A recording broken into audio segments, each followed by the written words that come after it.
high atop the battlements of CaptainCurmudgeon, where there is nothing abnormal about eating turkey and stuffing and mashed potatoes for 10 meals in a row, and only a crazy person would make any suggestion to the contrary. Good evening, Mr. and Mrs. America, and all ships at sea. Welcome to the Last Radio. So good of you to join us tonight.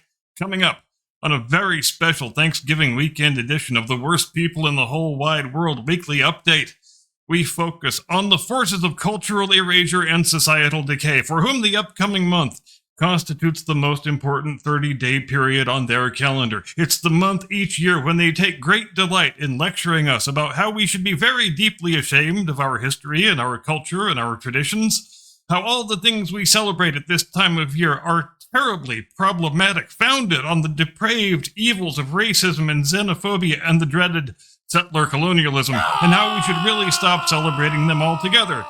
Because the only way to find true happiness and true enlightenment is to sit around eating bugs and dirt and flagellating ourselves for being such terrible, awful, bigoted istophobes.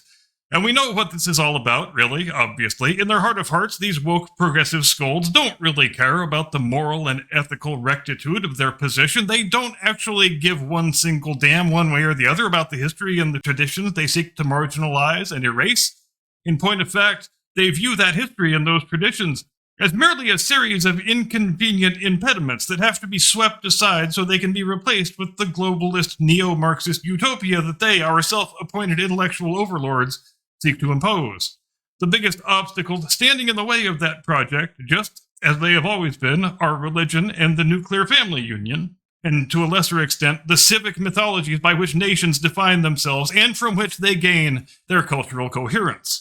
All of those things have to be got rid of in order for the globalist neo-Marxist project to have any chance at success. Every form of Marxist collectivism seeks to erase history and tradition and family and religion, because only after societies have been reduced to a collection of atomized individuals can they be rebuilt into a Marxist collective for which government and bureaucracy are the only objects of loyalty and veneration.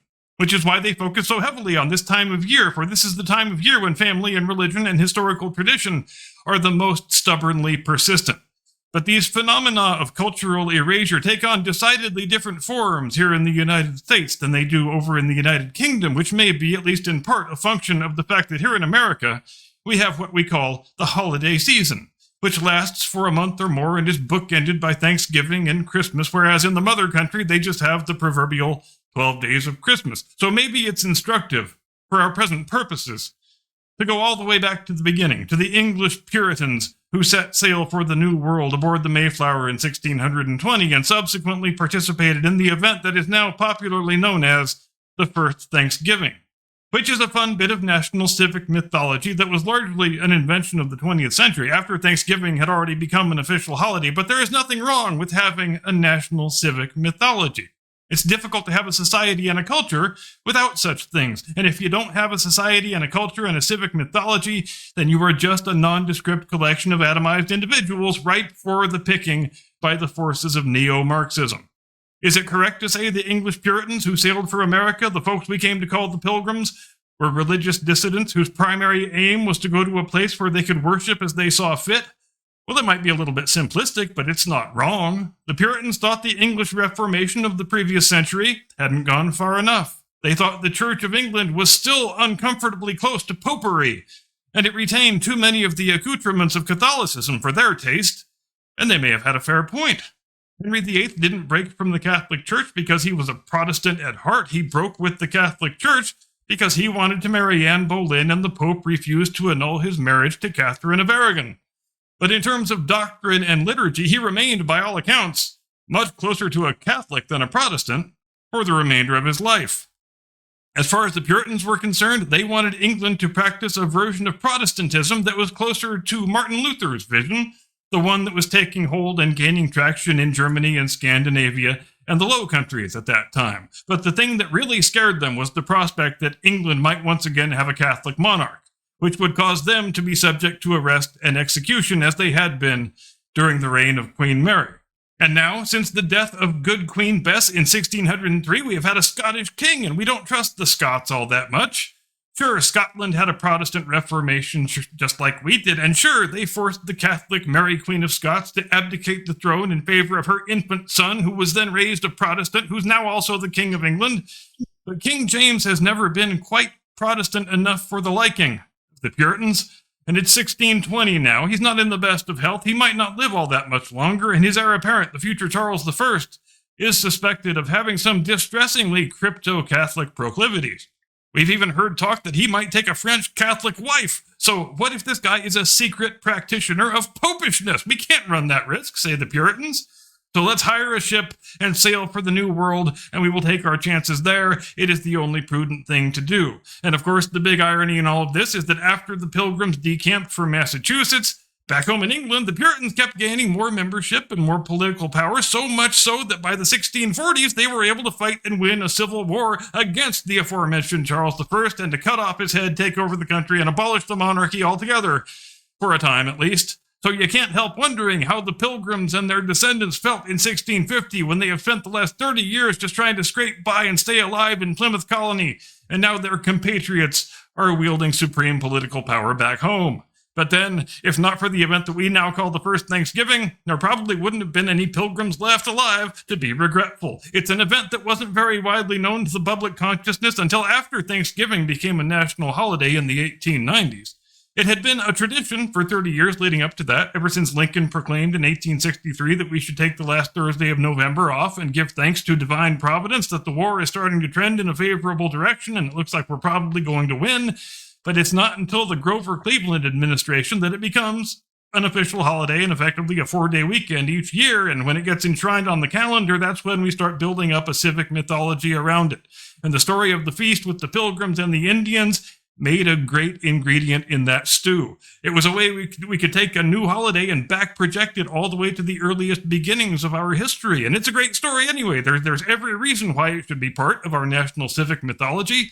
The Indians are looking at these English settlers. They're trying to farm North American land with English crops and English agricultural methods, and they're saying, clearly these white men are idiots, and they will all die if we don't save them from themselves. So they passed on their knowledge to the white men, taught them which crops to grow, how best to grow them, and after the first successful harvest, when it was clear that the settlers had now gained the ability to sustain themselves and wouldn't all die of starvation, the two peoples had a big feast together as a show of mutual understanding and gratitude and goodwill. And once that story was woven into the fabric of the Thanksgiving holiday, Thanksgiving became an altogether more important thing in the American popular consciousness. By the 1910s and 20s, it had become common practice in every American elementary school for the children to stage a reenactment of that first Thanksgiving.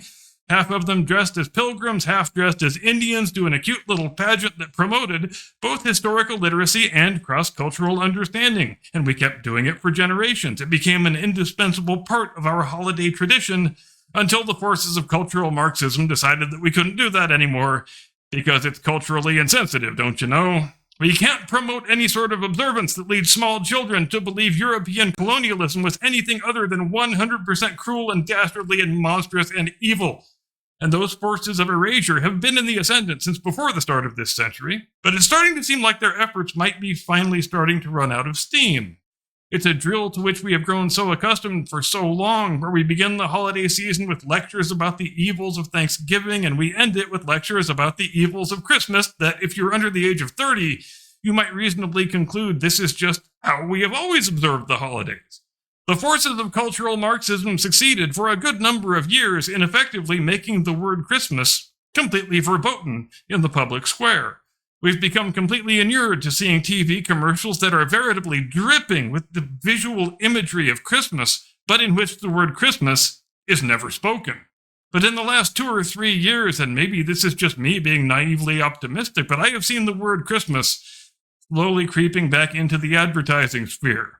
And the scolding and the lectures and the finger-wagging self-righteousness that we have all gotten so used to hearing at this time of year from the woke progressive crowd, it seems to be, slowly but surely, getting just a little bit less heavy-handed and a little bit less all-consuming. The incessant stream of articles we normally see during Thanksgiving week in the leftist press about how you should go home for the holidays and scream at your family members for having the wrong political opinions seems to be slightly less incessant this year. Make no mistake, though, there is still a movement afoot, a movement that's had an entire industry built up around it, that seeks to criminalize the celebration of our history and to delegitimize any observances that provide us with a material connection to our cultural memory and our national civic mythology. It will not be defeated easily, but it will be defeated as long as people retain sufficient reserves of moral courage to treat the stupid diktats of our self-appointed societal overlords with the contempt and the mockery they so richly deserve. But it's interesting to note, I think, that back in the mother country, the effort to erase the national civic mythology has been far less of a holiday-focused exercise. For example, the de facto prohibition of the word Christmas has never existed in Britain to nearly the same extent that it has here in America.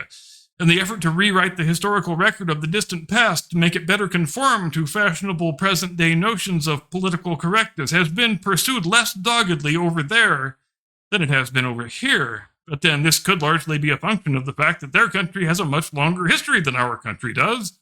The rewriting of British history seems to have much more to do with the bizarre practice of race-swapping real-life historical figures, which you don't need me to tell you about if you have seen pretty much any BBC historical drama from the last 10 years or so.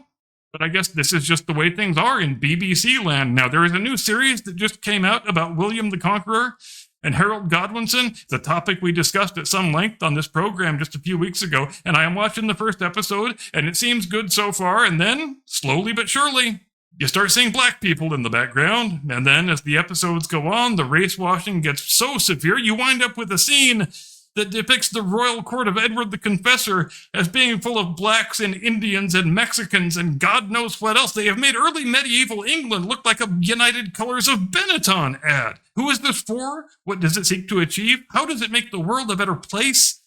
Well, I can't say for sure, but there seems to be an unmistakable undercurrent that says, if your country's history is full of white people, then your country's history is bad and evil and racist, and you shall not be permitted to view that history in the same way that your forebears have viewed it. I had pretty much the same experience when I watched the second season of Wolf Hall last year, the sequel to one of the best television productions of all time, in my opinion, which wound up completely wrecking itself by this practice of racially diverse stunt casting. The BBC has also gifted the world with a black Anne Boleyn and a black Queen Charlotte in recent years, and there are probably other examples too. Those are just the ones I can think of offhand. When they are confronted about such things, the producers, quite dishonestly, refer to this practice as colorblind casting. But if that were true, it wouldn't only work in one direction.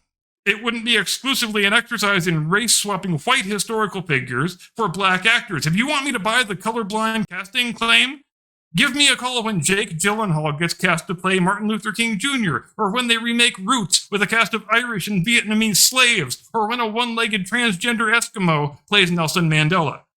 We haven't yet seen this phenomenon rear its head in any U.S. historical dramas, and I knock on wood as I say that, hoping the next movie on the life of Abraham Lincoln isn't going to depict him being married to Queen Latifah.